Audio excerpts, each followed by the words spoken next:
let's do that. Of the plants first. This is tansy. This is a very, very old Indian herb that I don't know has a lot of value for cooking, but because we've been in a great ant epidemic this year, this is one of the best natural ant repellers. It's tansy, T-A-N-S-Y.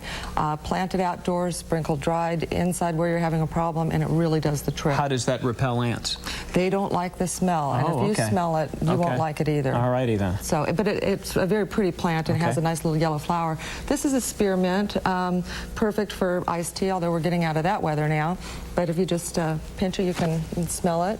This is a wonderful old standby chives, just regular garden variety chives. They have a beautiful bloom on them, a little purple bloom, and they're of course great for salads, baked potatoes. This one is one of my favorites. This is a garlic chive. You just, I'll smell everything until you tell me not to. Okay, no, you can smell everything. That's a garlic chive. All right. It's very, very aromatic and wonderful in potato salads, lots of soups, lots of things, but it's very strong, so people need to use it very sparingly.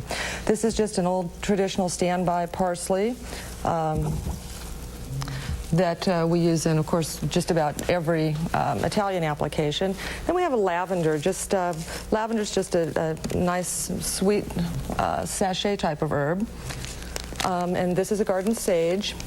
And then, real quickly, we're going to wrap this gift basket up, but I wanted to show people, this is an upright rosemary. Most often we see the crawling rosemary. I prefer this one because it's much easier to cultivate and to pick and process for my herbs. And then basil, I'm going to show you quickly how to ensure a longer growing season with your basil. You need to pinch off the top leaves so that the plant will regenerate and get thicker and fuller, and that way you can make a basil plant, which is usually an annual, last for probably a good couple of years. Very nice. And I've got some herb seasonings here: turkey dressing, rosemary, oregano. One of my favorites is my prime rib seasoning.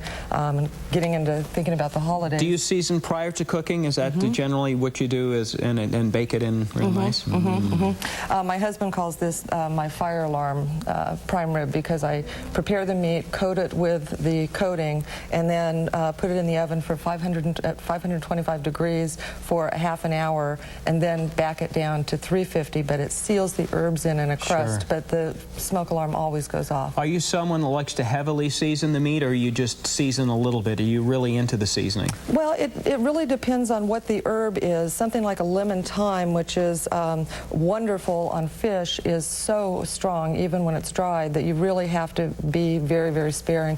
People need to experiment and do it at their own pace, you know, and taste. And I've overdone it with garlic chives when I first started growing them.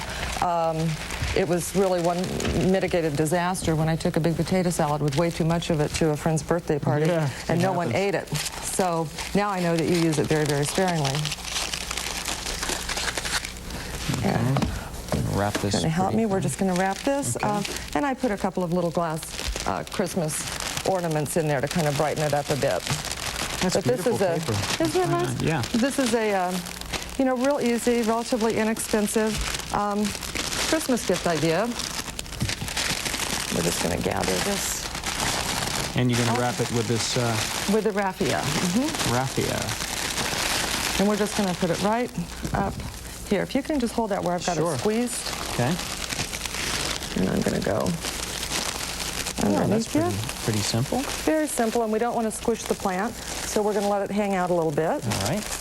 And send us a self-addressed stamped envelope for herb growing tips, care of KCRA-TV, P.O. Box 13390, Sacramento, California 95813. And we are wrapped with the finished product. Very nice. Betsy, nice to have you. Thank you. Happy holidays. Stay with us. We'll be right back with the final check on the weather in Wall Street.